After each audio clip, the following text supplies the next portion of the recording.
On va du coup pouvoir reprendre où on en était hier. Alors, hier, on a abordé différents sujets entre la grille d'analyse d'état d'esprit. Ensuite, on a vu les interviews et les personas. D'accord? Est-ce que déjà sur ces parties, il y a besoin de reparler de certaines choses? Est-ce qu'il y a des questions? Si c'est le cas, levez la main.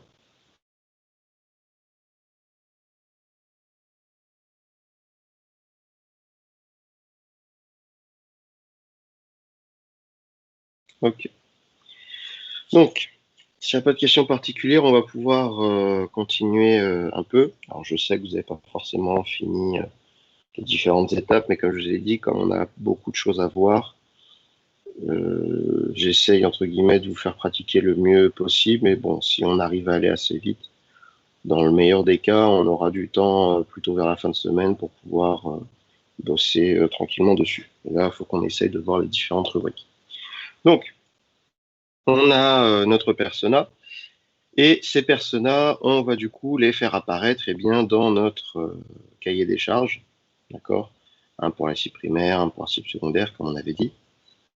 Ok.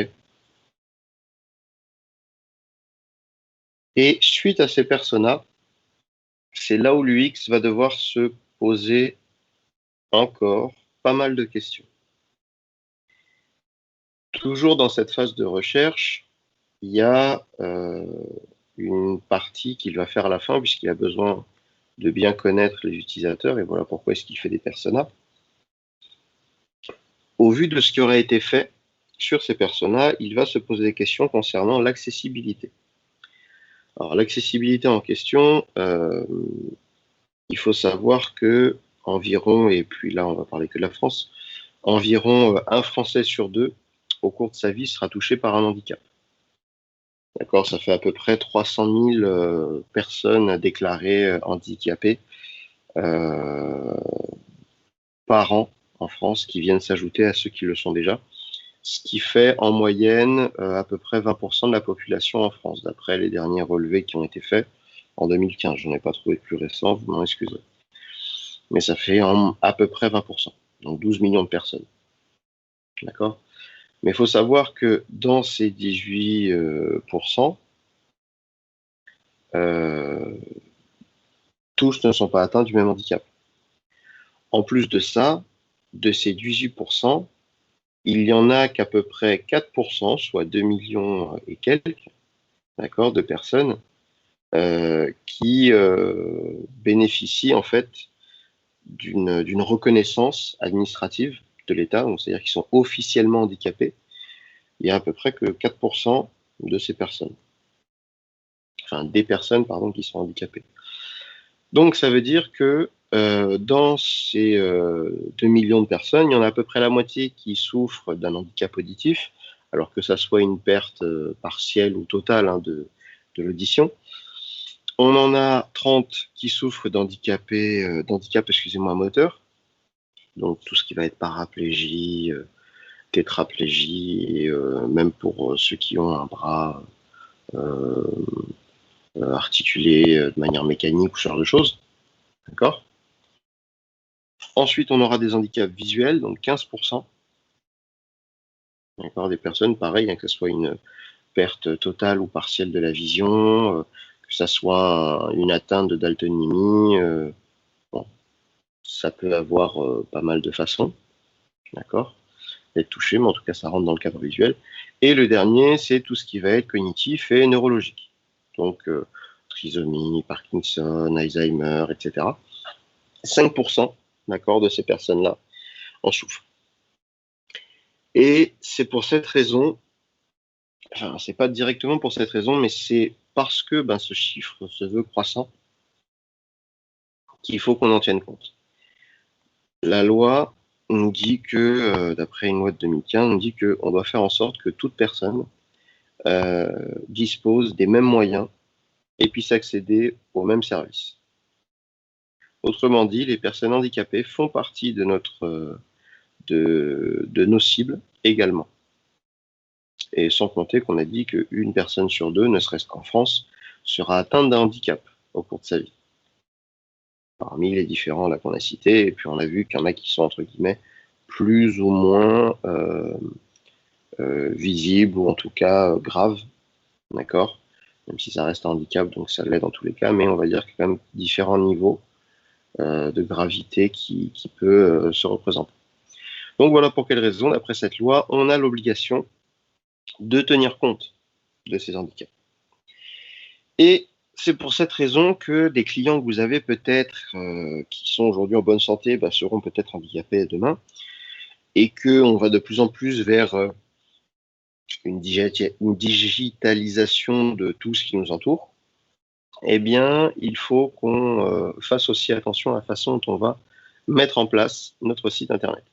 C'est pour cette raison eh bien, que le W3C, d'accord, a créé une sous-branche de sa structure, à savoir le WAI, la Web Accessibility Initiative, qui fait partie des réglementations WCAG, bon, en l'occurrence les 2.0.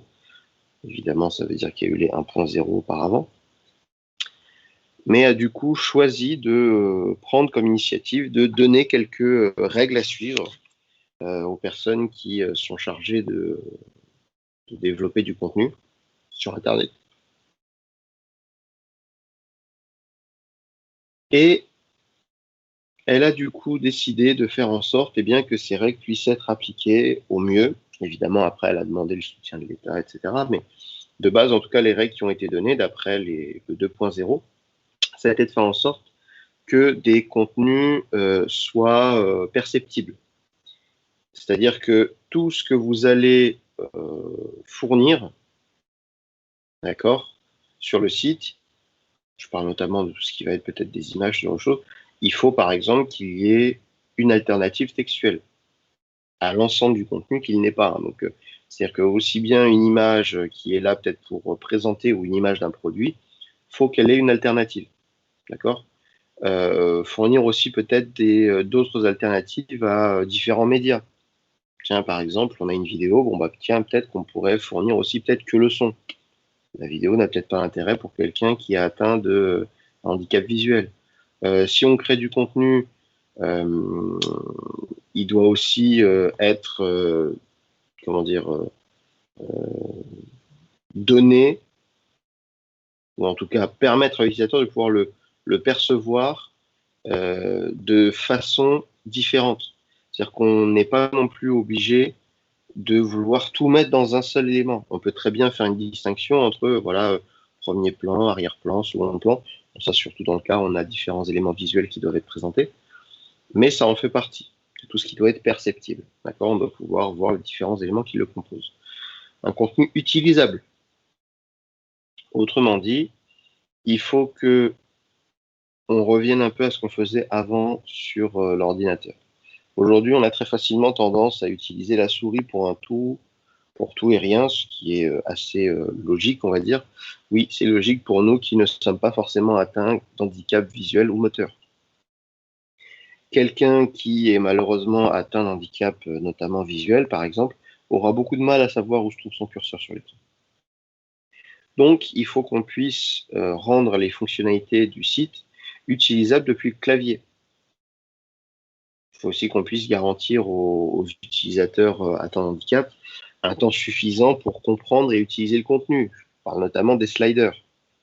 On met un carrousel ou un slider en place, ok, c'est cool, mais un truc qui change toutes les 3 secondes, si même nous, on a déjà du mal à le lire alors qu'on n'a pas forcément d'handicap particulier,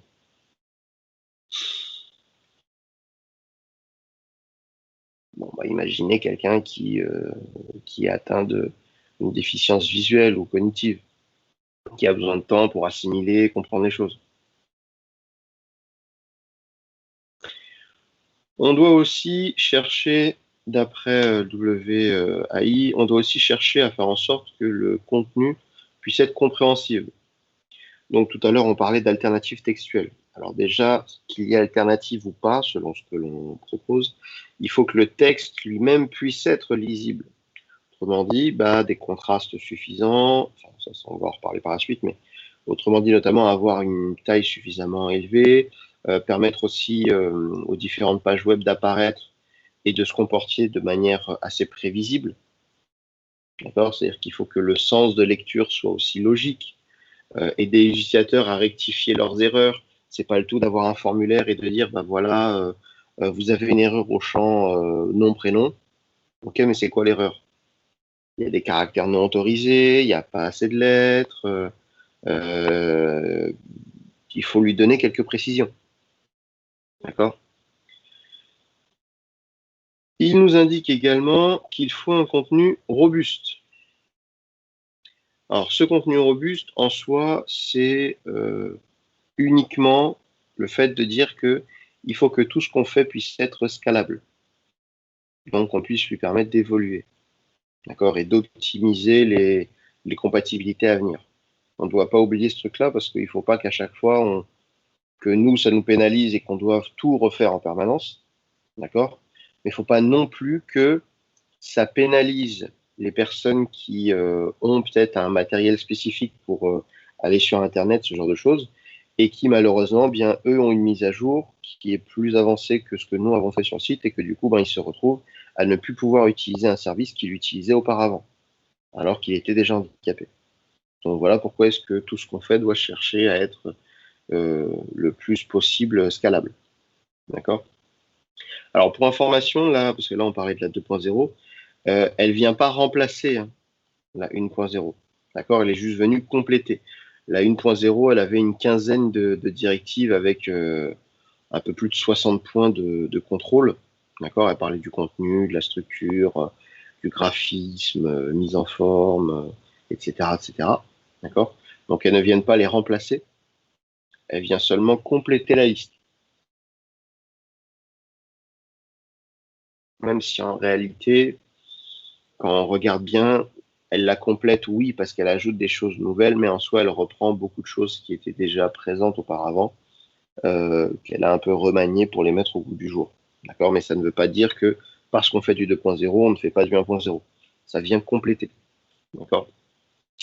Alors, ce niveau d'accessibilité, enfin, pour ce qui est de l'accessibilité, pour jauger un petit peu ce qui a été fait et pas fait, il y a différents niveaux qui existent. Il y en a trois notamment.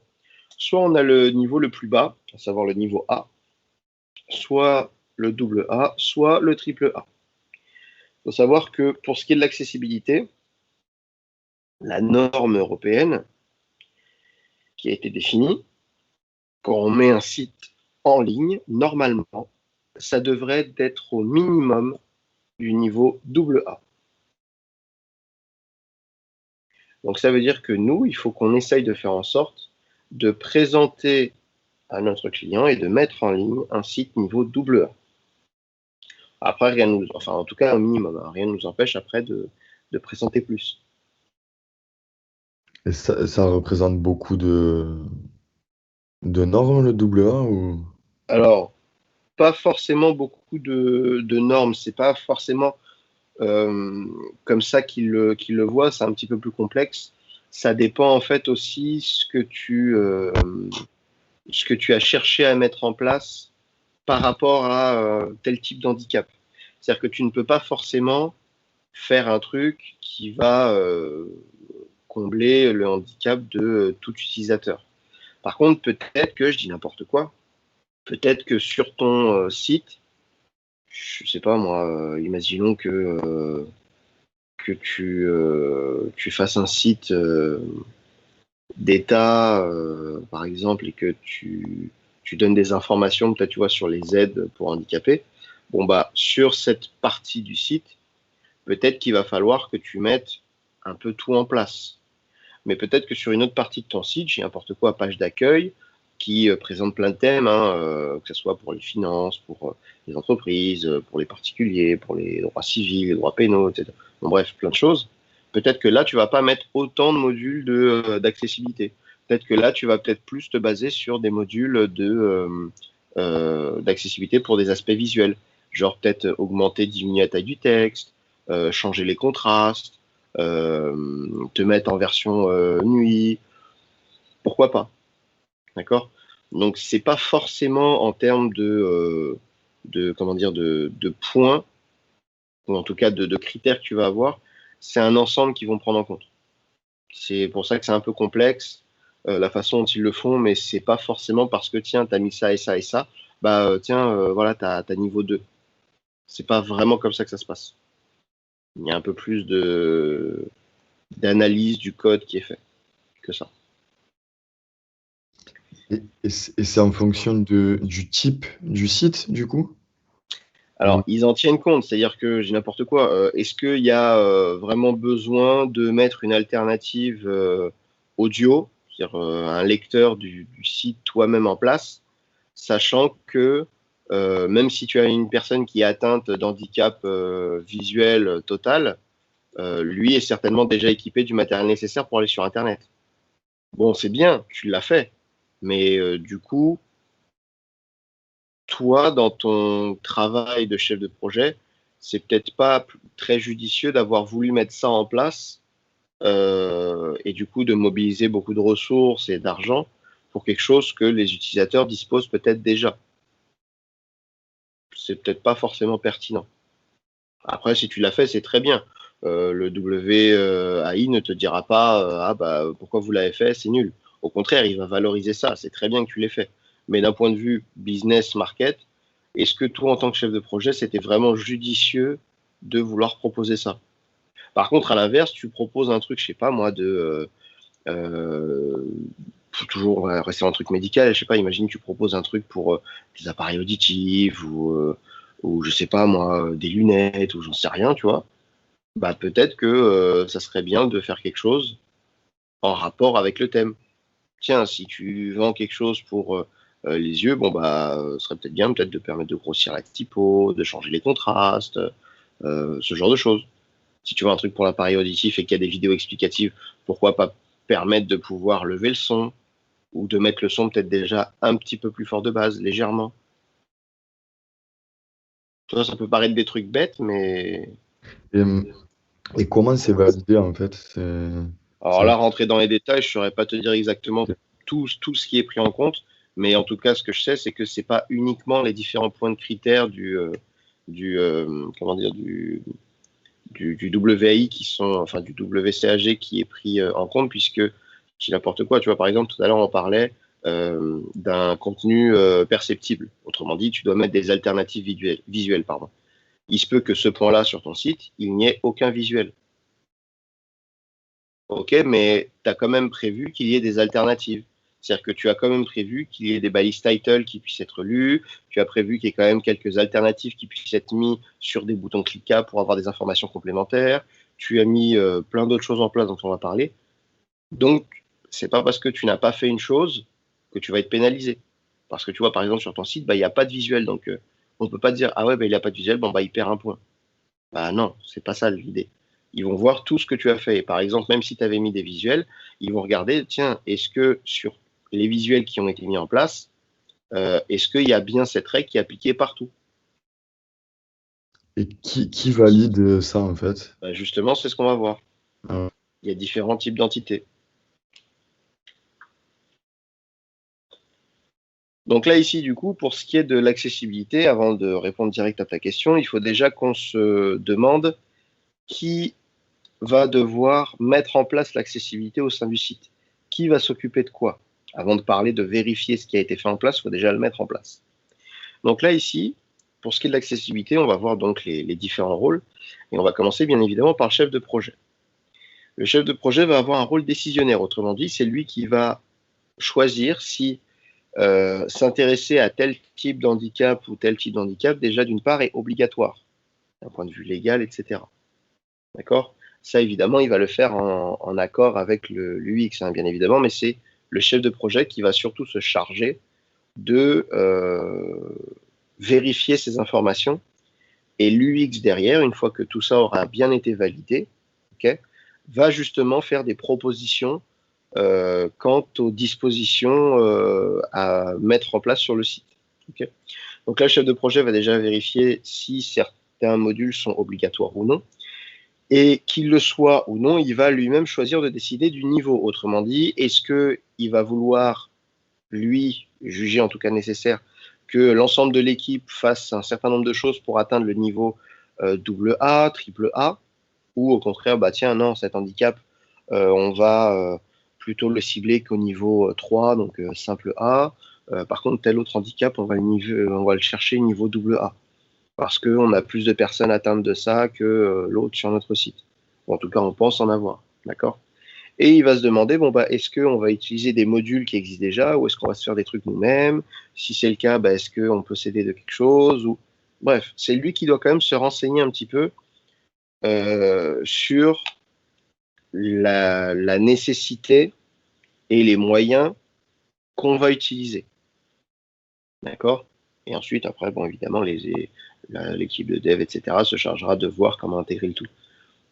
Il va aussi jouer un rôle de conseiller, par exemple, pour ce qui va être des labels pour le SEO, même si c'est pas lui qui fait directement le SEO, d'accord? Mais c'est lui qui va potentiellement suggérer aussi des choses au vu bien des handicaps qui ont été proposés. D'accord? La façon dont les champs vont s'appeler, la façon dont on va mettre les alternatives, aussi potentiellement décider de mettre aussi des balises title en dehors d'une balise image, puisque ça reste un attribut. On peut le mettre sur ce qu'on veut, d'accord? Pareil pour ce qui est de l'alt, etc.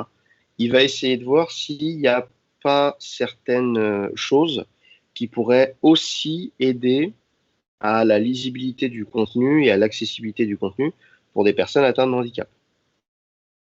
D'accord? Comme par exemple des lecteurs d'écran, d'accord? Pour des personnes handicap visuel total ou partiel, peu importe.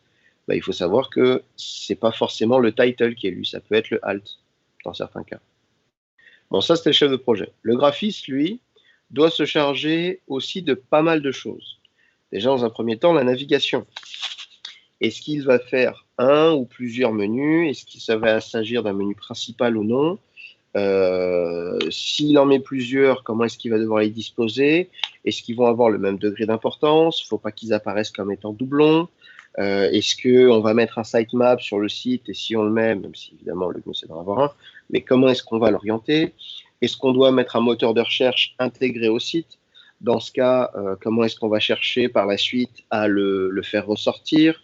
Bon, déjà évidemment s'il en faut un, bien évidemment, mais surtout si comment est-ce qu'on va pouvoir le faire ressortir et surtout comment est-ce qu'on va chercher à le rendre accessible. D'accord? Donc lui aussi, il va devoir essayer de penser sur le site, tiens, par rapport à ce que les gens font, comment est-ce que je pourrais le montrer qu'on peut facilement y accéder? Comment peut-être faire en sorte que ce soit la première chose à laquelle on accède? Le fil d'Ariane, comment est-ce qu'il va le disposer, que ce soit version mobile ou desktop? Parce qu'il faut que ça reste quand même accessible. S'il y a des lecteurs d'écran, ils vont lire le contenu.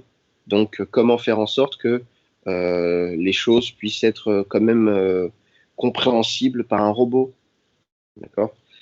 Donc, il va se poser ces différentes questions sur la navigation, mais il va aussi se poser des questions sur, par exemple, les documents téléchargés.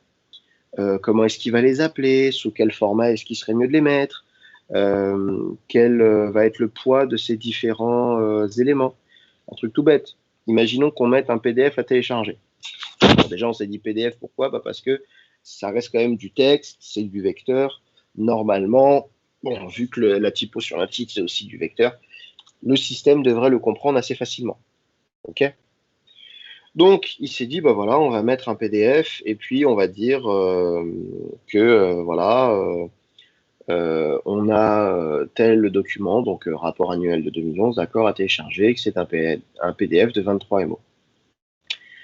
En soi, il n'y a rien qui est très choquant ici. Sauf qu'en réalité, si on voulait bien faire les choses, il aurait plutôt fallu qu'on précise que le titre, donc c'est-à-dire une information, enfin le titre, l'attribut, excusez-moi, title, qui n'est pas une information dont on a vraiment besoin, d'accord, nous disent qu'il s'agit d'un PDF de 23 MO, d'accord, et que l'action qu'on va faire, c'est bien télécharger, bon, on comprend que c'est le verbe, ok, mais télécharger quoi?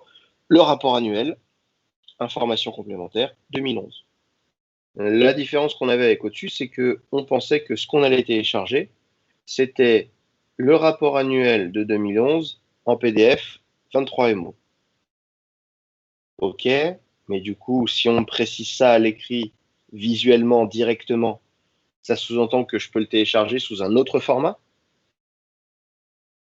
Ça peut prêter à confusion. Voilà pourquoi est-ce que on va tout simplement donner la seule réponse que la personne veut, à savoir télécharger quelque chose, en l'occurrence télécharger le rapport de 2011. Si elle souhaite savoir en quel format, bon bah nous visuellement c'est vrai qu'on va pouvoir mettre peut-être le petit icône PDF à côté, sauf que quelqu'un atteint de déficience visuelle, lui, n'en saura rien. Donc ce qui va se passer, c'est que son lecteur d'écran lui dira, il y a un PDF de 23 MO où vous pouvez télécharger le rapport annuel de 2011. Ou il va le dire potentiellement à l'envers, hein, selon, excusez-moi, selon certains appareils, certaines versions d'appareils. Désolé. Donc lui, voilà du coup ce qu'il va se dire. D'accord? Comment est-ce qu'il va le faire? Et vous voyez, notamment dans le href, il a utilisé quand même des mots-clés. D'accord? Pas de caractères, pas de majuscules, enfin pas de caractères spéciaux, pas de majuscules, pas d'accent, pas d'espace, etc. Il a vraiment utilisé les mots essentiels. Rapport annuel 2011.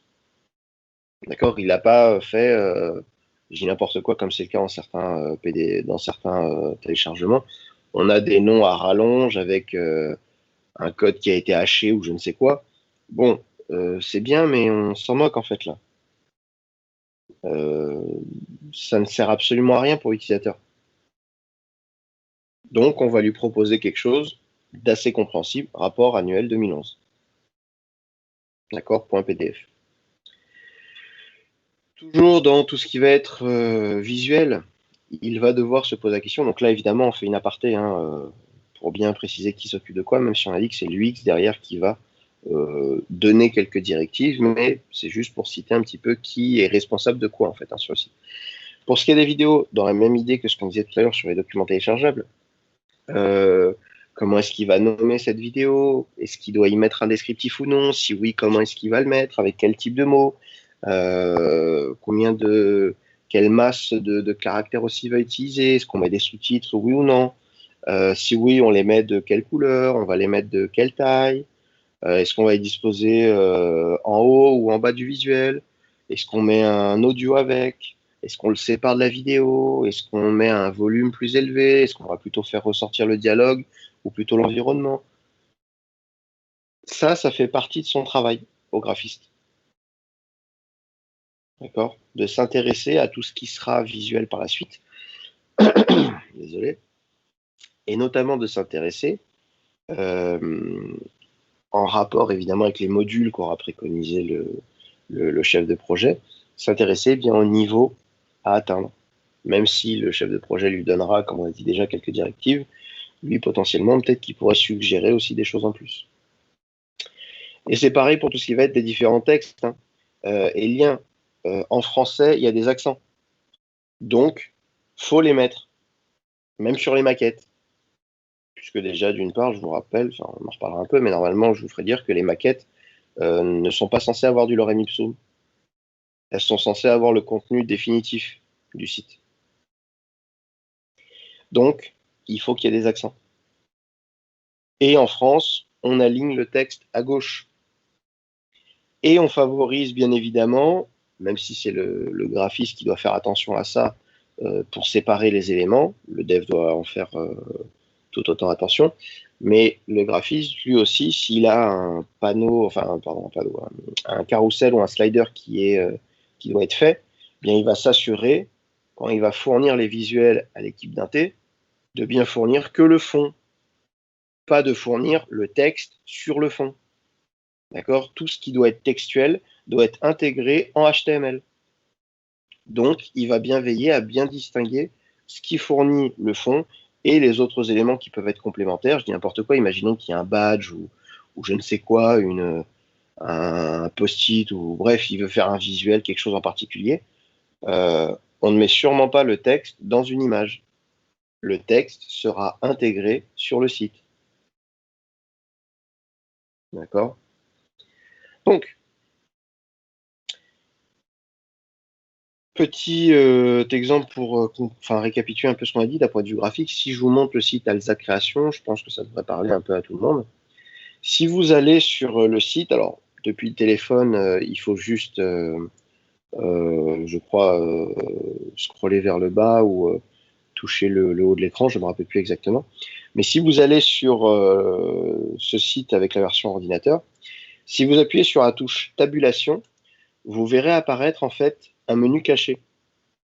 En fait, ce menu, il est là et vous le verrez aussi apparaître quand vous l'aurez vu pour la première fois. Vous le verrez aussi apparaître quand vous avez comment dire, le curseur qui survole un des éléments du menu. D'accord? Vous les verrez apparaître. Mais visuellement, de base, on ne les voit pas. C'est vrai parce que, bon, bah, il y a quand même, on a vu 80% des personnes qui ne sont pas atteintes d'handicap. Ok. Le truc, c'est que bah, même pour les personnes handicapées, qui sont peut-être une minorité, eux aussi doivent être pris en compte, comme on l'a vu. Donc, ce que eux ont fait, bien, c'est qu'ils ont choisi de mettre tout en haut de leur site, dès le début, au-dessus de la marque, au-dessus de tout ça. Ils ont décidé de mettre un espèce de menu caché qui permettrait de faire trois choses, pardon, soit d'aller au menu, soit d'aller au contenu, soit de faire une recherche, d'accord? Pour que dès que les personnes atteintes de handicap arrivent sur le site, eh bien que ça soit les premières possibilités que lui propose son appareil. Est-ce que vous voulez aller au contenu, naviguer, faire une recherche, pour comme ça, eh bien leur faire gagner du temps. Visuellement, on ne le voit pas si on ne survole pas ou si on n'appuie pas sur Tab. Ouais, mais ils ont quand même fait en sorte que dans la structure, ça soit mis en place. Bon, il y a encore d'autres choses qui va devoir gérer pardon, le, comment dire, le graphiste. C'est ce qui concerne la colorimétrie, les contrastes, la signification des couleurs aussi, la perception de ces couleurs, d'accord, qu'il va devoir chercher à voir. On redonnera quelques informations par la suite, puisque là, tant qu'à faire, on aborde ce sujet-là, comme ça couvre un peu l'aspect UX et UI, mais on reparlera du UI par la suite, vous ne faites pas. Et en ce qui concerne également les formulaires, tout ce qui va être label, les messages d'erreur, les messages de succès, le fil d'Ariane si on est sur un parcours d'achat ou je ne sais quoi, la façon dont il va y avoir le récapitulatif qui va être fait, est-ce qu'il permet aussi de télécharger un document justifiant ce récapitulatif? Il va aussi devoir réfléchir à ça. Donc, il a quand même pas mal de boulot aussi à faire, le graphiste. Bon, les intés, les devs, eux aussi, ils vont avoir du boulot, hein, d'accord? Ne serait-ce qu'au niveau de la structure. Sauf que eux, ça va être un peu différent parce que tout va vraiment se passer dans le code. Ils vont suivre évidemment les quelques directives qu'auront donné le chef de projet, ce qu'ils ont reçu avec les maquettes du graphiste, évidemment. Mais eux, c'est surtout la structure qui va les intéresser. Et cette structure, elle doit respecter ce qu'on appelle des balises, comme par exemple, vous voyez ici, donner l'attribut langue. On pourrait dire oui, mais il y a la balise meta language. OK. Sauf que la meta language, elle est juste là pour spécifier la langue dans laquelle on a demandé les choses. Pas forcément la langue dans laquelle le contenu est affiché. Donc, il faut préciser la langue au niveau du HTML. Il faut aussi indiquer le type d'encodage qui paraît très logique. Mais bon, malheureusement, des fois, certains l'oublient un petit peu. Le title, normalement, il doit bien être écrit de cette façon. Le nom de la page, le nom du site, et non ce qu'on fait très souvent, c'est-à-dire le nom du site. Très souvent, même, on met soit un tiret, soit un pipe, et après le nom de la page. Ouais, sauf que je vous rappelle que dans un onglet, on ne voit pas tous les caractères. Et le nom de votre site, on s'en moque, il est déjà apparent la plupart du temps dans votre navigation. Donc, on s'en fout du nom de votre site. C'est pas le nom de votre site qu'on vient consulter. On veut consulter telle page, donc on veut le nom de la page, le nom du site. Et aussi tout ce qui va être les langues pour les téléchargements. D'accord? Si on propose différents éléments à télécharger, il faut qu'on en spécifie les langues aussi du contenu qu'il va y avoir. Bon, ça, c'est, on va dire, la base de la structure. D'accord? C'est ce qu'on fait déjà de manière relativement, je n'ai pas envie de dire instinctive, mais on le fait en tout cas de manière relativement naturelle. OK? Sauf que c'est pas suffisant. Si on veut faire de l'accessibilité, ce n'est pas du tout suffisant. Il faut s'intéresser aussi à ce qui s'appelle, pourquoi tu es reparti en arrière? Il faut aussi s'intéresser à ce qu'on s'appelle l'ARIA. Autrement dit, l'ARIA, c'est tout simplement, désolé, des attributs que l'on va donner à toutes sortes de balises, selon ce qu'on veut y faire, d'accord? Et ces attributs vont parfois définir des rôles ou en tout cas vont parfois définir certains contextes d'utilisation de cette balise. Dans les rôles, il y a évidemment, donc dans l'ARIA de manière générale, il y a évidemment des rôles en ce qui concerne la sémantique. Autrement dit, on en revient un petit peu à ce qu'on disait tout à l'heure sur la structure, parce que c'est pas tout de mettre une métachar-set, de bien écrire un title, de dire en quelle langue est le contenu, c'est pas suffisant. On va avoir par exemple un rôle directory. Bon, comme son nom l'indique, ça peut paraître bête, hein, mais même si en HTML5 on a aujourd'hui une balise nav qui apparaît, la balise nav cherche simplement à indiquer que dans cette zone, on peut faire une navigation. D'accord? C'est pas la nav elle-même qui fera la navigation. Il faut après qu'on la structure. Bon, très souvent, on la structure sur une liste, la plupart du temps. D'accord? Ce qui serait bien, du coup, c'est que de préciser qu'en réalité, le vrai menu, c'est cette liste, c'est pas la balise nav. Donc, on va mettre ici sur cette liste, potentiellement, un rôle directory qu'on va attribuer soit voilà, un sommaire ou une table des matières, ce genre de choses. OK? Si c'est son rôle. Évidemment, si on l'utilise pour une autre raison, on ne va pas le mettre dessus. Ça n'a aucun intérêt, bien évidemment. D'accord? On a également d'autres rôles, comme par exemple des notes. Bon, les notes, évidemment, tout ce qui va être ce qu'on pourrait appeler les astérisques. Donc les notes en bas de page, les informations complémentaires au contenu.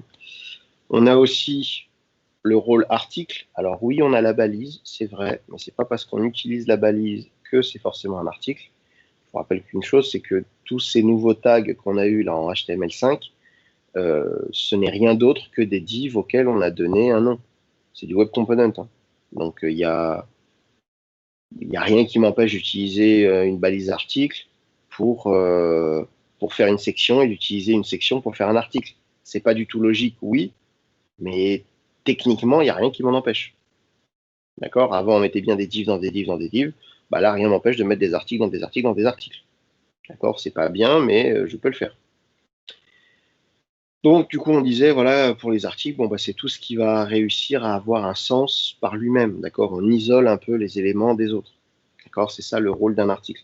Évidemment, on a la balise qui nous aide un peu à garder ça en tête, mais peut-être que l'article n'est pas forcément, enfin la balise, pardon, je parle, hein. Article n'est peut-être pas forcément ce qu'on peut utiliser dans notre structure parce que peut-être qu'on a déjà fait un design ou je ne sais quoi en rapport avec cette balise. Et pour nous éviter de refaire du code en redondance, pour annuler des choses qui ont déjà été faites, peut-être que là, cette fois, on utilisera une div plutôt qu'un article, mais on lui mettra quand même le rôle article. Donc, il faut faire une distinction entre notre structure et comment est-ce qu'on va la répertorier. Parce que là, on est en train de faire du coup avec nos rôles. On va aussi avoir ce qu'on appelle des landmarks. Alors, les landmarks, c'est grosso modo des zones de notre page, d'accord? Parce qu'on a vu la sémantique, c'est notamment d'un point de vue structurel. Là, ici, c'est plus d'un point de vue, je ne vais pas dire géolocalisé, mais d'un point de vue zone délimitée. Par exemple, on va avoir des banners. En gros, ça va souvent être ce qu'on va utiliser pour l'entête des sites internet. D'accord? On va avoir aussi, ce n'est pas exactement comme les notes de tout à l'heure, mais on va avoir aussi potentiellement des éléments complémentaires avec un rôle complémentaire.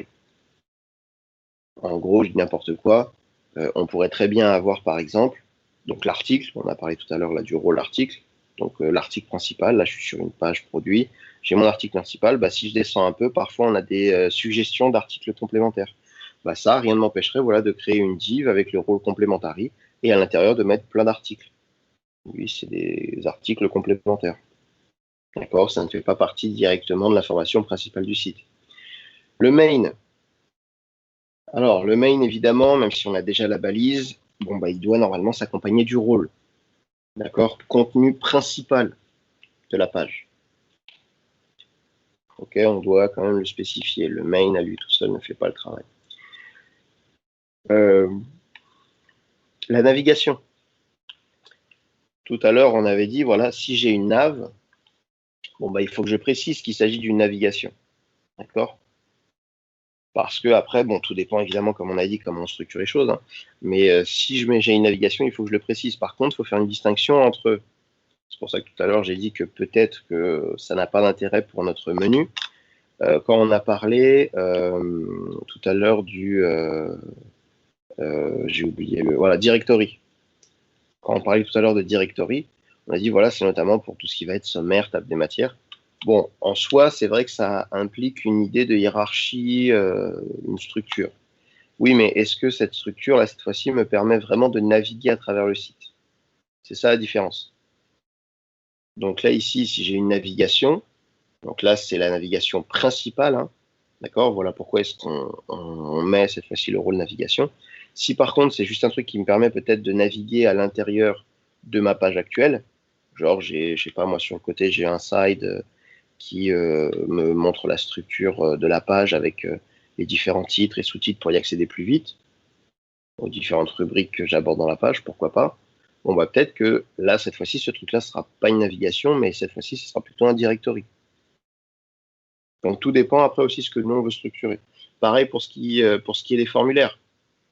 D'accord? Si on a un formulaire qui est là pour collecter et enregistrer des informations de l'utilisateur, bah, il faut qu'on précise qu'il s'agit d'un form. Si on a une barre de recherche, eh ben, il faut aussi qu'on l'indique. Et évidemment, on va l'indiquer sur le form, hein, parce que je vous rappelle que la recherche elle-même, c'est pas le champ, c'est le fait d'avoir le champ et le bouton notamment. D'accord, très souvent. Mais en tout cas, voilà, ici, c'est pour indiquer que voilà, on a une section, on a quelque chose dans notre page, cette partie-là, elle est là pour effectuer une recherche dans la page ou dans le site ou dans une collection de la base de données, je ne sais pas. D'accord, ça après, c'est selon ce que vous voulez rechercher, mais il faut qu'on le spécifie. On a aussi d'autres types de rôles, comme par exemple des compositions de notre interface. Il faut qu'on indique ce qu'il y a en fait dans notre interface. Dans cette interface, on va y trouver des trucs très simples, des boutons. Alors, bon, là, pour information, vous voyez, là, j'ai mis des inputs de type submit. Bon, parce que là, pour moi, c'était plus simple d'indiquer ça. Mais logiquement, si on est sur des boutons, et le W3C préconise de faire ça plutôt, si on est sur un bouton, bah, on doit utiliser les balises boutons. Et on lui mettra un type submit ou on lui mettra un type quoi que ce soit, d'accord? Mais normalement, on est censé utiliser un bouton. Ok. Il se peut parfois que quand on appuie sur ce bouton, il y a besoin de certaines vérifications, comme une pop-in ou une pop-up. Bah, dans ce cas, il faut qu'on précise que tiens, tel élément, c'est une boîte de dialogue, comme une pop-in ou une pop-up. Bon, évidemment, ça aura plus d'intérêt sur une pop-in, d'accord, parce qu'on restera dessus. Mais même s'il y a une pop-up, peu importe, si on a fait une pop-up, c'est souvent pas pour une pub. En tout cas, là, si on est dans une idée de formulaire ou ce genre de choses, c'est qu'on a besoin de récolter quelques informations. Donc, il faut quand même qu'on précise que voilà, il y a des choses à faire et qu'il va devoir forcément par la suite revenir pour retourner les infos ou que ça va se faire de manière automatique. Des tooltips, tout ce qui va être les infobulles. Bon, là, je l'ai mis sur un main, c'est pour l'exemple. D'accord? Au bout d'un moment, je ne vais pas inventer des web components juste pour le truc. Mais c'est pour l'exemple. Voilà, si on a besoin d'une infobulle, d'informations complémentaires sur quelque chose, il faut qu'on le précise. Bon, là, ici, en l'occurrence, main, c'est pas pertinent. Ça aurait peut-être été un peu plus intéressant de mettre ça sur un P ou une span ou bon, quelque chose du genre. D'accord? Après, ça, c'est nous qui voyons. Et on va changer, comme ça évitera les soucis. On va mettre ça plutôt sur une span. Je pense que ça sera mieux.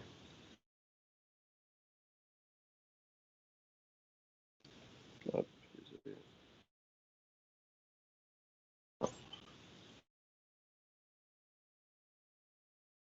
voilà. Ce sera toujours. Donc, on a, du coup, il s'est barré. C'est pas ce que je t'avais demandé, toi. Donc, on a du coup, on a dit notre tooltip. On a ensuite des barres de progression. Alors là, par exemple, vous voyez, je l'ai mis sur une nav parce que il se peut qu'on soit sur un parcours d'achat ou un parcours de paiement, je ne sais pas, mais du coup, s'il y a plusieurs étapes, bah, il faut qu'on dise que tiens, cette navigation, en fait, elle fait aussi office de progression. D'accord? Elle est là pour dire, voilà, on avance dans un certain nombre d'étapes. Bon, on peut le faire comme ça. Et en plus de ça, bah, peut-être qu'à l'intérieur, les étapes sont cliquables pour revenir aux étapes précédentes. S'il y a des checkbox, bon, je l'ai mis sur un form parce qu'après, il y a l'input checkbox, ok. S'il y a des alertes à faire apparaître, un message important, s'il y a un slider, alors ce qu'on entend par slider, par contre, je vous avoue qu'au début, même moi, j'avais un petit doute, mais ce qu'on entend par slider, ce n'est pas les carousels ou ce genre de choses. C'est ce qu'on appelle l'input de type range. C'est une barre horizontale avec le curseur au milieu qu'on peut déplacer vers la gauche ou vers la droite pour augmenter ou réduire quelque chose. C'est ça en fait. Hein. Ce qu'ils entendent par slider, c'est un input range. D'accord, c'est pas du tout un carrousel. Hein. Donc on a du coup des composants d'interface. On a aussi d'autres éléments qui vont potentiellement indiquer des changements d'état ou des changements de propriété. Alors, tout ce genre de choses, notamment pour cette partie état et propriété, puisque tout le reste, on devrait le faire nous hein, à la base, mais s'il y a un changement d'état ou de propriété, ça sous-entend qu'il faut qu'il y ait quelque chose de réactif, ou quelque chose qui soit en train de tourner en permanence pour détecter ces éléments. Et qu'est-ce qu'on connaît comme langage qui permet de détecter ce genre de changement ou ce genre d'action sur un site? Quel langage? JavaScript? JavaScript, en effet. Donc, il y a une petite librairie qui existe, elle s'appelle Dojo, hein, si je ne dis pas de bêtises, qui est une des meilleures pour prendre en compte l'ARIA, d'accord, et pour potentiellement faciliter les choses pour ce qui est de ce changement d'état. Okay. Quoi qu'il en soit, qu'on utilise une bibliothèque ou non, on va avoir des changements d'état comme pour par exemple, donc ici vous voyez par exemple l'ARIA check, d'accord, on va avoir en fait différentes possibilités. Bon, le check évidemment, alors on l'appelle le switch aussi, c'est un autre nom, désolé j'ai tapé top. On l'appelle aussi le switch, c'est un autre nom qu'on lui donne. C'est en tant que rôle hein, évidemment. En gros, c'est le fait de représenter si l'état est actif ou désactivé. C'est-à-dire plutôt qu'en fait d'avoir ce qu'on aurait du genre coché ou décoché, ou en tout cas non coché, on va plutôt essayer de savoir si l'élément est actif ou désactivé. C'est une petite nuance au niveau du code, mais ça peut avoir son importance dans certains cas. D'accord ? On a ensuite l'ARIA invalide. Bon, évidemment, c'est pour indiquer s'il y a une valeur, enfin, si une valeur qui a été saisie est fausse. OK ? Évidemment, après, on le met sur le tag qu'on a besoin. Grab, si on a quelque chose qui est une zone peut-être de glisser-déposer. Hein, une espèce de zone de drag and drop. On va avoir le champ aussi autocomplete. Bon, ça autocomplete, je pense que j'ai pas besoin de le préciser plus que ça. Hein. D'accord ? On aura aussi des éléments requis. Alors, même si je suis d'accord, on a déjà l'attribut required. OK. Sauf que le simple fait de mettre cet attribut, c'est juste un attribut d'un point de vue du code. Ce n'est pas un attribut qui va être utile d'un point de vue lecture du code. C'est-à-dire que les personnes qui sont atteintes, par exemple, de déficience, elles viennent sur votre site, le robot va lire, voilà, il y a tel et tel champ, mais vous avez beau dire que c'est requis, ok, mais le robot, lui, ne va pas pouvoir s'abuser à segmenter tout votre code, enfin à parser tout le code. Donc, il va aller voir les informations les plus pertinentes. Et lui, s'il voit que des champs sont obligatoires, bah, lui, il ne le verra que grâce à cet attribut. Pas juste avec l'attribut required si on le met. D'accord ? Parce que certains, en plus de ça, ne mettent même pas l'attribut required. Certains mettent juste une étoile à côté du nom en pensant que c'est ça qui fait que c'est obligatoire. Mais absolument pas. D'accord ? C'est vraiment l'attribut qui fait que. Et on a aussi, du coup, le label by qui est là pour... bon, c'est la même chose que l'ARIA label. Hein. Bon, je ne l'ai pas spécialement spécifié là, mais c'est la même chose que l'ARIA label. En fait, il est juste là pour fournir à l'utilisateur un nom reconnaissable pour ce qui est de l'objet. C'est-à-dire que nous, on a l'habitude voilà, de mettre un title ou un truc du genre. Bon, on a même directement bon, ça c'est pas depuis le HTML5, mais on a directement le tag label qui nous permet de donner un nom à un champ et avec l'attribut for, on peut le lier à ce champ. D'accord? Mais là, ici, le label by, c'est un truc qu'on va rajouter en plus pour que le lecteur d'écran puisse réellement voir le contenu, d'accord, que l'on veut et pas uniquement du texte, mais bien qu'il sache quoi dire en disant voilà, ce champ, c'est pour faire ça. Donc parfois, on aura peut-être plus de texte que ce qu'on aurait eu dans le contenu du label. D'un point de vue visuel, bon, ça peut paraître bête, évidemment, mais les intégrateurs aussi se doivent de respecter des trucs tout bêtes. Hein. Ça, par contre, ça fait aussi partie de l'ARIA, title et alt. D'accord. Les seuls cas où on peut, enfin, cas particuliers, où on peut autoriser qu'il n'y ait pas ce genre de balises, et voilà pour quelle raison, enfin, pardon, excusez-moi, d'attributs sur les balises, et voilà pour quelle raison, bah, pour revenir un peu tout à l'heure à ce que disait, je crois, c'était Christopher, on ne peut pas juste dire, voilà, si vous avez niveau 1, 2, 3, si vous avez rempli tant de choses, puisque ils vont aussi devoir juger si, tiens, l'image, est-ce qu'elle est là pour décorer ou est-ce qu'elle est là pour être utilisée en termes de produits, de vente ou je ne sais quoi. Ils vont aussi juger ça. D'accord? Et ça, ben, vous avez beau passer avec n'importe quel outil en ligne, hein, que ce soit du WooRank ou même le truc de Google pour analyser, je ne sais même plus comment il s'appelle, l'espèce de phare là. Vous aurez toujours des points négatifs parce qu'il faut dire tiens, voilà, on a vu que vous avez pas mis, vous avez des balises IMG, mais vous n'avez pas mis d'attribut alt, title, etc. Donc, il va entre guillemets vous faire perdre quelques points. Ok, sauf que, ben, en réalité, ça ne devrait pas être comptabilisé parce que peut-être que l'image en question, elle n'a aucun lien avec le site. C'est juste là peut-être pour une image de fond décorée, au lieu d'utiliser un background image, vous avez préféré utiliser une balise image. On ne sait pas, c'est vous qui avez fait la structure et du coup, vous l'avez faite comme ça. Ouais, mais l'image, là, n'a aucun besoin d'être décrite. Parce qu'elle est juste là pour décorer. Donc, on ne va pas faire perdre du temps à quelqu'un qui a une déficience visuelle à demander à son robot lecteur d'écran de lui décrire une image d'arrière-plan. Lui, il vient pour le contenu, puisqu'en tous les cas, il ne voit pas l'image. Par contre, si c'est une image d'un produit qu'il peut acheter, si on est par exemple sur Amazon, oui, ça serait bien d'avoir un descriptif sur cette image directement. Donc, maintenant, pour être un peu plus précis sur qui valide ce genre de choses, eh bien, on a 3 entités. En tout cas, en tant que référentiel français, on va avoir le RGAA, AccessiWeb et Opquast, qui est un des plus connus, Opquast, en termes de référencement d'accessibilité. Mais on peut avoir aussi des éléments, entre guillemets, gratuits, qui vont... alors, ils vont pas, eux, nous donner en tout cas une certification, d'accord, parce que c'est payant, hein, les certifications. Bon, sauf dans certains cas, mais du coup, très souvent, bah, comme ça n'est pas payant, on y accorde moins de crédit. D'accord, forcément, on y accorde moins d'importance. Mais en tout cas, il y a quelques outils en ligne qui peuvent nous aider à faire ça en place. WebWayne, et du coup, on a aussi WCAG, le Contrast Checker, qui peuvent aussi nous permettre de voir si on a bien fait les choses. Alors évidemment, la partie B, enfin, excusez-moi, le deuxième, la WCAG, il est plus basé sur des visuels, hein, donc ça sera un peu plus utile pour le graphiste.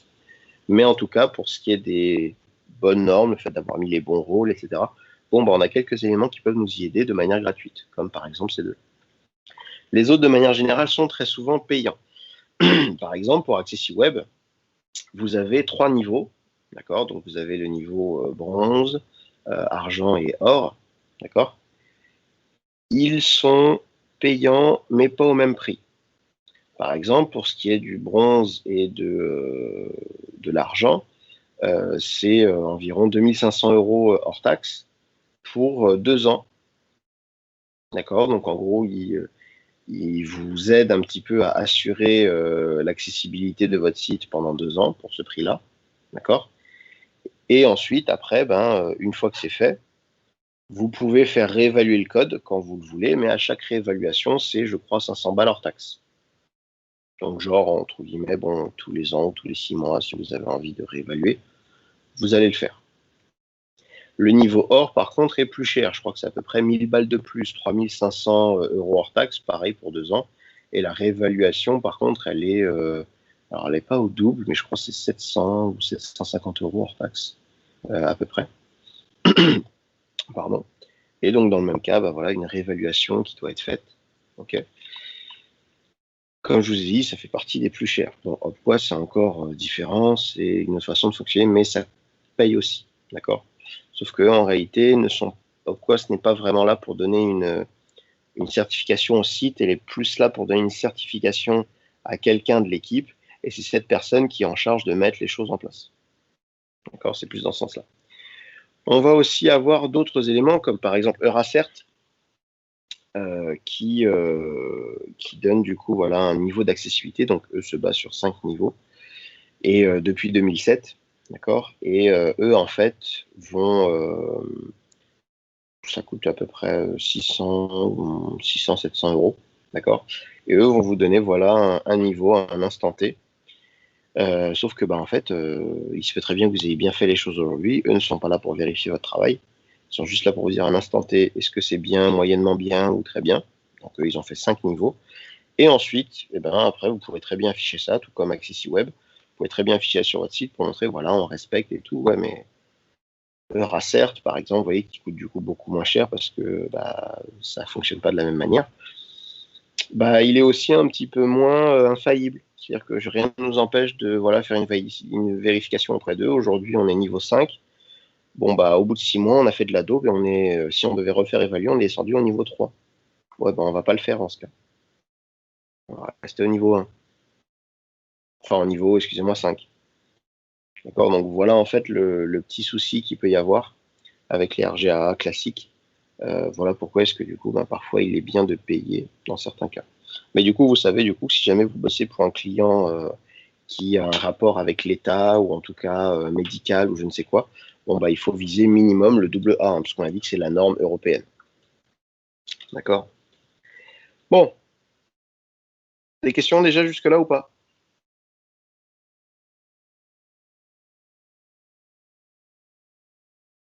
Je vais prendre ça pour un an. En gros, en ce qui concerne l'accessibilité, ça coûte. Là, c'est le point négatif, parce qu'il faut former vos équipes. Ça coûte aussi parce qu'il faut que vous fassiez appel à des personnes pour vous conseiller et potentiellement pour vous assister. En plus de ça, ça rallonge vos temps de production. Sans parler des tests, les différents aussi termes utilisés au niveau du label, etc., etc., etc. Ça, c'est les gros points négatifs. Et c'est très agaçant.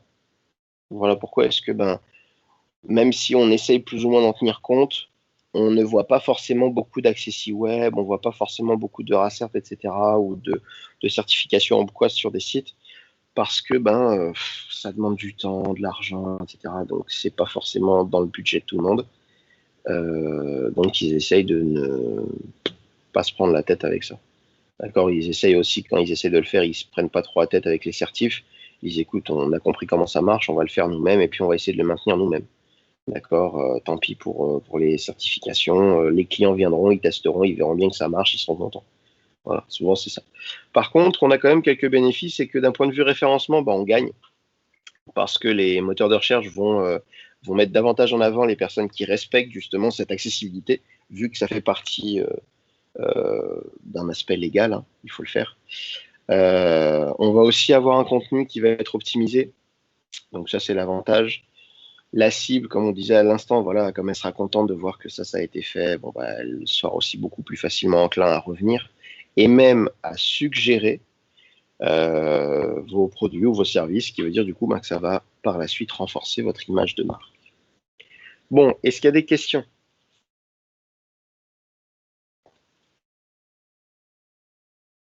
Ah là,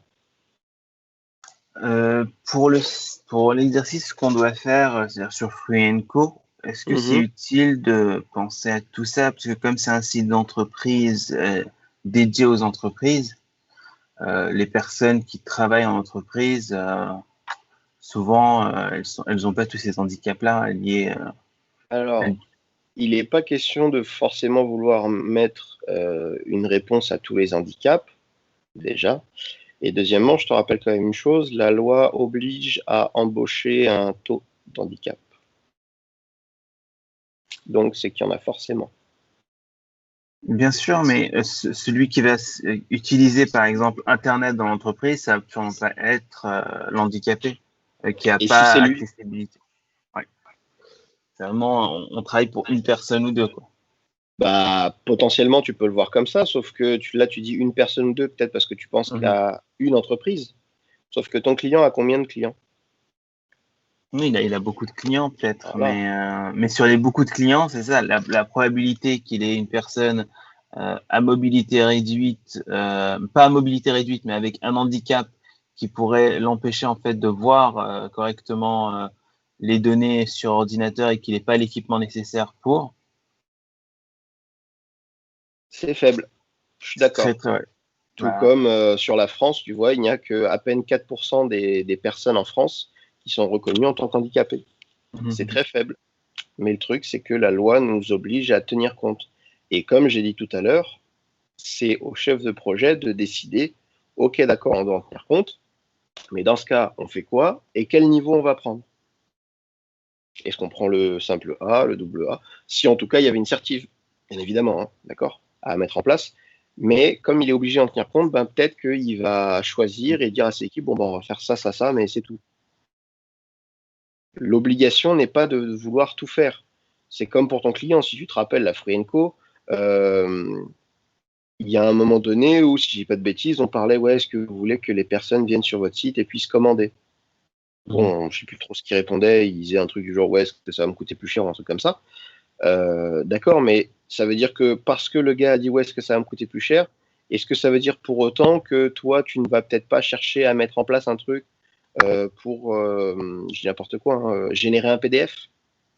Parce que peut-être que le service commercial, lui, aura besoin d'avoir des PDF sur le site. Peut-être qu'il y accédera évidemment que sur son environnement à lui, mais peut-être qu'il aurait besoin de ça. Donc c'est un module qui va être utile dans les deux cas, que la personne veuille ou non ce principe de facturation en ligne.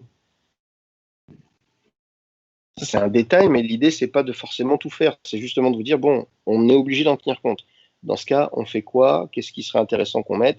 Mais à aucun moment, on te dit, surtout pour un cadre scolaire, que tu es obligé de tout mettre. Par contre, sois quand même pertinent dans les choix. Ne mets pas un truc, je dis n'importe quoi, ne mets pas un truc qui permet de, je sais pas moi, de se déplacer au clavier. Je dis n'importe quoi, c'est un exemple. Uniquement un truc qui se permet de se déplacer au clavier, alors que peut-être que la personne en question pour le projet que tu aurais, en fin de compte, bah, elle est atteinte de déficience visuelle. Donc même au clavier, elle ne pourra pas faire grand-chose. Donc c'est ça l'idée. C'est de, selon vous, trouver ce qui est le plus pertinent. Donc ce que je vous invite à faire, je vous invite du coup déjà à revoir potentiellement votre descriptif rédactionnel fonctionnel pour tenir compte du coup de cet aspect d'accessibilité dont on a parlé, voir s'il n'y a peut-être pas des éléments que vous avez négligés. Alors là, on n'est pas en train de dire oui, on va permettre à l'utilisateur de grossir la taille du texte. C'est pas ça. C'est juste de voir, tiens, au vu de ce que là on vient de voir sur l'accessibilité, peut-être qu'en fin de compte, il y a certaines choses aussi qu'on devrait permettre à l'utilisateur de faire. J'ai un truc tout bête, tiens, peut-être une barre de recherche. C'est un exemple. D'accord? Évidemment, on avait parlé en gestion de projet, vous vous souvenez, on avait vu un espèce de, pas modèle, mais en tout cas une suggestion d'analyse de concurrents. On avait dit on le présente, on s'intéresse après à l'accessibilité, l'ergonomie, le design, l'audit technique, etc. On parlait d'accessibilité et de performance. Et je vous ai dit, bon, ça ne vous dira pas grand-chose tout de suite, mais vous le reverrez en UX. Bah, vous voyez, là, par exemple, vous pouvez très bien refaire une petite passe sur vos concurrents pour voir si eux ont cherché à mettre en place de l'accessibilité. Ce qui pourrait aussi vous donner une idée sur quels sont les modules d'accessibilité les plus intéressants ou les plus pertinents au vu de la clientèle. Si eux qui sont déjà sur le marché le font, c'est qu'ils en ont un intérêt. Et s'ils font plus ce type d'handicap que tel autre, ou en tout cas ils ont mis plus d'ARIA de ce type que de tel autre, bon bah c'est peut-être parce que ils ont beaucoup de clients qui sont comme ça. Donc peut-être qu'on est sujet, nous aussi, sur le projet, à voir ce genre de visiteurs venir. D'accord? Voir aussi en termes de SEO, est-ce qu'ils ont bien mis les balises là où il faut? Est-ce que ils ont utilisé, comme on a vu, des modules de validation, etc. Pour la charte graphique, les contrastes. Bon, ça, on en reparlera notamment un peu en UI, hein, je suis d'accord, mais jetez un coup d'œil, d'accord? Et potentiellement, tout ça, ça peut aussi influencer vos futurs devis, n'oubliez pas. Parce que c'est aussi un travail d'investigation que vous avez fait en plus. Donc, ça se chiffre, d'accord? C'est quelque chose aussi qui se paye. Est-ce que ça va pour tout le monde? Oui. Oui, ça Bon, va. du coup, je vous laisse aller dans vos groupes. Je pense qu'on va en avoir pour une bonne heure là, enfin même pour la matinée. On va plutôt essayer de finir la matinée là, je pense. Quoique, non, on va plutôt prendre qu'une heure, même si je sais que vous n'aurez pas vraiment fini. Le but, c'est surtout de jeter un coup d'œil, je vous ai dit, et après, vers la fin de la semaine, vous aurez certainement un peu plus de temps si on arrive à aller assez vite. Donc, ce que je vais faire, c'est que je vais vous laisser aller dans vos groupes. Je vais passer dans chacun de vous pour faire un petit bilan de là où vous en êtes. D'accord? Et ensuite, après, je vous laisse bosser. Donc, prenez votre pause du coup quand il sera 30. N'oubliez pas de vous signaler à 45 quand vous revenez dans la discussion générale. Après, vous repartez dans vos groupes tranquilles. N'oubliez pas de vous signaler. Et nous, du coup, on va se retrouver vers 11h30. D'accord? Pour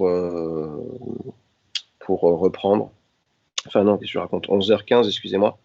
Vers 11h15 pour pouvoir du coup, 11h15, 11h20 pour pouvoir du coup reprendre le cours et continuer sur la seconde partie du travail de l'UX, à savoir les concepts.